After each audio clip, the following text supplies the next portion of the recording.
presented by the League of Women Voters of New York. Hi, I'm Ann Northrup. I'm here every week as the co-host of Gay USA on Manhattan Neighborhood Network, but tonight I'm moderating a debate among Republican candidates for Congress in the 14th District here in New York City. The chief function of Congress is the making of laws, and a member of Congress is paid a base salary of $174,000. The 435 representatives are elected every 2 years. Currently, New York State has 29 congressional districts with 13 representatives in New York City. The 14th District on the east side of Manhattan between 130th Street and 96th Street. I'm sorry, I'm looking at the wrong thing. The east side of Manhattan below 100th Street and part of Queens, currently represented by Carolyn Maloney, a Democrat who has her own primary for the seat.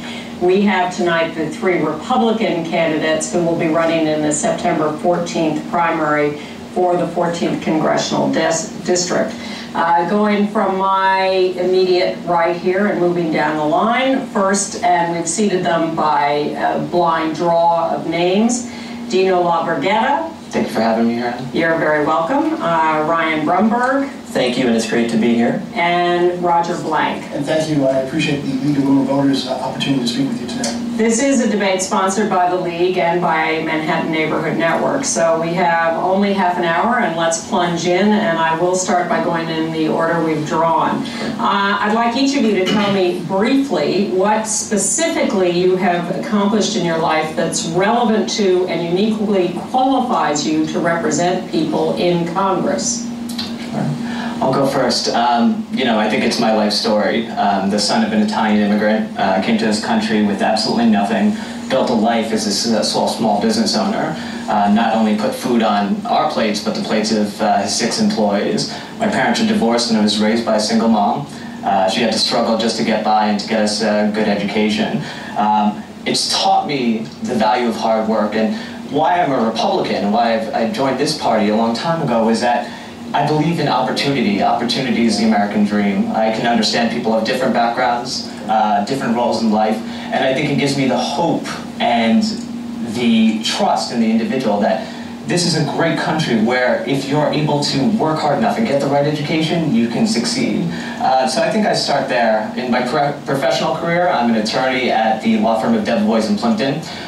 There I do securities litigation and other complex commercial matters, which gives me, in this district, a unique perspective and a unique understanding of finance, which is important for any congressperson representing the district. Okay, we'll get into finance issues. Mr. Brumberg, your specific accomplishments. Thank you. So if you look at the problems facing our country, they really are in the nature of the economy. The fact that we have a 9.4% unemployment here in New York, and the fact that the GDP itself is constantly being revised down, and we still haven't recovered from the terrible recession that hit us over 2 years ago. My background, my specific accomplishments are in business and in economics. Before I decided to run for Congress, I was a management consultant at McKinsey & Company, and I dealt directly with many of the same government agencies that were directly responsible for the financial crisis, from Fannie Mae and Freddie Mac to the Treasury Department. I also worked with a lot of companies that were hemorrhaging money during the financial crisis, and my direct work and my accomplishments were helping these companies turn themselves around, to take companies that were losing money and to make them successful. And that's exactly what we need as a country. America is going down the wrong path, and most Americans think we're at a true crossroads, and I bring the background that can truly go to Washington and help fix the country. And if you think there's only a few people in DC who really have the economic background, I give you the example of Paul Ryan. I'd be one of the very few people in Capitol Hill who actually understands the required steps to get our country back on the right track. Okay, thank you, Mr. Blank. Thank you. I previously held a position in public trust. I have both the life experience and the professional experience to represent the district. I'm a former prosecutor. I prosecuted crime. I've also prosecuted corruption in government. That, as an accomplishment, I believe, uniquely sets me apart and able to represent the district. Washington, although we were told that the swamp would be drained, it's just as nasty and a stinking, fettering swamp it's ever been. We need disciplined, principled leadership down in Washington. And I, as a former prosecutor, will bring that as a representative of the district to Washington. All right, let's start going down some issues. At least two of you have talked about financial backgrounds. Do you support the Financial Reform Act, or would you vote to repeal it? Personally, I would vote to repeal it. The financial reform bill does absolutely nothing to increase our financial security. The only thing that it does is increase the size of the federal government. It doesn't really even regulate. What it does is create a whole new set of bodies, dozens of them, and calls for studies. But in the end, it actually does very little. And it does very little to address the true causes of the financial crisis. One of the government is... I think I wanted a yes or no answer, so I'm going to cut you off so we get to other issues. You would repeal it. I would definitely vote to repeal it. I think it was a triumph of crony capitalism and will do nothing to prevent future crises in the future. Mr. Blank? I both vote to repeal and replace it. We need appropriate regulation. However, this bill is not appropriate regulation. It's just made things worse. Right now, between business leaders and government regulators, they're meeting on how to actually implement the financial reform bill. If government and industry have to meet on how to enact a law, then clearly that law wasn't written appropriately to address the need that was there. And additionally, it doesn't even address Fannie Mae and Freddie Mac, which are the root cause of our financial meltdown. All right, let me start in reverse order and go backwards. Mr. Blank, how about the federal stimulus money that came to New York? Did that help? Do we need more of that, less of it? Well, let's put it this way. The stimulus bill, I believe, has not worked at all. We promised that unemployment by this time would be below 7%. Right now, it's up 9.5%. But the reality is unemployment is actually higher than that, because the 9.5% figure only includes those who are actively looking and seeking work. It doesn't include all the others who've just given up on work. Now, so what would you do about unemployment? Well, we've got to attack the burdensome regulatory scheme in Washington. One of the things that I think can be immediately done to stimulate the economy is right now the Federal Reserve is paying banks on their deposits. They're basically paying banks to sit on money. Money that the banks sit on is then not loaned out to small business. Small business can't expand. Small business can't hire employees. That alone will allow the economy to expand and grow. Thank you. Mr. Brumberg? I think the stimulus package was a huge negative. We wasted an enormous amount of money that could have been far better used. The simple truth is, we can't waste our way to prosperity. What we needed to do was really roll back the wave of excessive regulations. We needed to lower taxes on investment and encourage people to create jobs. We need to make Washington become an environment where businesses and employers want to hire people. We need to get America back to work. We need to get our economy restarted. And the only way to do that is by trusting in the private sector to actually create those jobs. The stimulus package is emblematic of all the problems we see in Washington and their belief that having a central authority, one of Obama's stimulus czars, his healthcare czar, have a central authority there make decisions when it ought to be the American people in the private sector that make the decisions and decide what the best way is to get our country out of this terrible economic situation. And your specific ideas for attacking unemployment? Sure. I don't support the stimulus package. I think that the easiest way to stimulate the economy is by directly infusing that money into the economy by allowing people to keep it in their pockets. My view is that money is best left in the hands that earned it, and that means tax cuts. JFK himself said that the quickest way to end a recession is to cut taxes. It's the individual, not government, who creates jobs. It's people like my father who innovate, who hire employees that create jobs. When people have more money in their pocket, the more they buy, the more they go out and start new businesses and hire new people. So that's what I would have done. All of you, yes or no, would you support reenacting the Bush tax cuts for the wealthiest? Absolutely. Absolutely.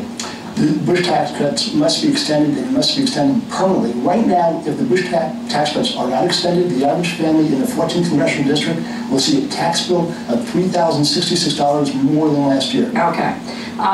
Let's move to other issues. Defense, the Afghanistan war. Good idea, bad idea at this point? At the time, it was probably the right idea. At this point, it's time to bring the troops home. I think we've done basically as much as we can do. Where we need to concentrate before we withdraw is on getting al-Qaeda. And the only way we're going to do that is putting more pressure on Pakistan. Most of the al-Qaeda remnants are concentrated there, and that's the way out. but it's time to start the withdrawal. It's just too expensive in terms of both money and blood. Would you support Secretary of Defense Gates' proposal for a $5 billion cut in defense spending?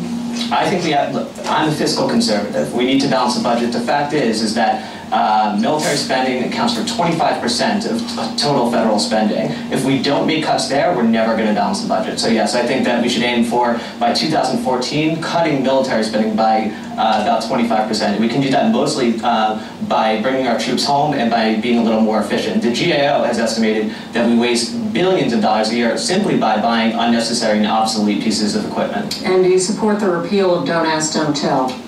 Without a doubt.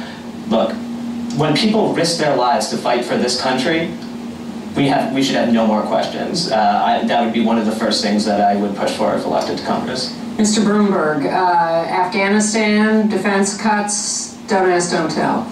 So let's talk about Afghanistan first. I think that there's wide agreement in the country. We need to bring our troops home, but we need to do so in a way that's responsible, that doesn't let Afghanistan return to being a terrorist stronghold. We don't want the Taliban back there. We've seen what happens, whether it's the horrible disfigurement they do to girls when they try and get an education, whether it's sponsoring Al-Qaeda and threatening us here at home. We need to remember that the first job of government is protecting the people here in the United States and U.S. citizens. So to the extent that if we withdraw too early or we don't withdraw wisely, we risk American lives, we cannot do that. And as to your question about defense spending, my worry is Obama, in a sense, thinks that the U.S. should step down from the world stage, that we need to play a less prominent role. But as the U.S. steps down, who steps up?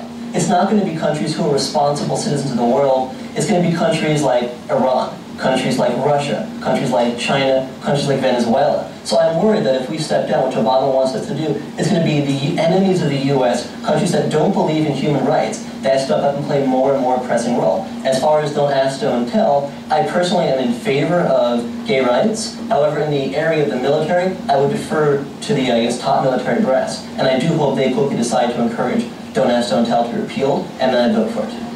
Mr. Blank? Well, I think we can't forget that Afghanistan was brought to our shores by 9/11. And I think that is why we're in Afghanistan. We can't leave. We need victory. Victory is a requirement. We cannot leave without victory. Now, what concerns me is I'm hearing a lot of the same rhetoric that cost us the Vietnam War. If you're a student of history and you read what the Viet Cong and the North Vietnamese said, is we don't have to win the war. We just have to keep the Americans bogged down enough so they'll get out. And that's what we're hearing, and that's what concerns me from Washington, is our leaders are making these comments by putting timelines, and as recently disclosed by, I believe it was Marine Corps General Mullen, that the Taliban are actually using the comments of the president that they just have to hold on through 2011 and they'll be able to then reclaim the lost territory. So we've got to fight and we've got to win. That also means not restraining our troops to fight the war that they have to fight. Right now, the rules of engagement are unnecessarily, or at least they were unnecessarily restrictive. I know they're being reevaluated by General Petraeus, but they did not allow our troops to call in air cover, and that's just obscene. If we're going to put our men and women in this country in harm's way, we have to let them do what they think is necessary to succeed. And don't ask, don't tell, repeal? Well, certainly I believe that gay rights are definitely precedent. However, its implementation, I would leave to the military. The military is not like any other organization. There's a certain discipline.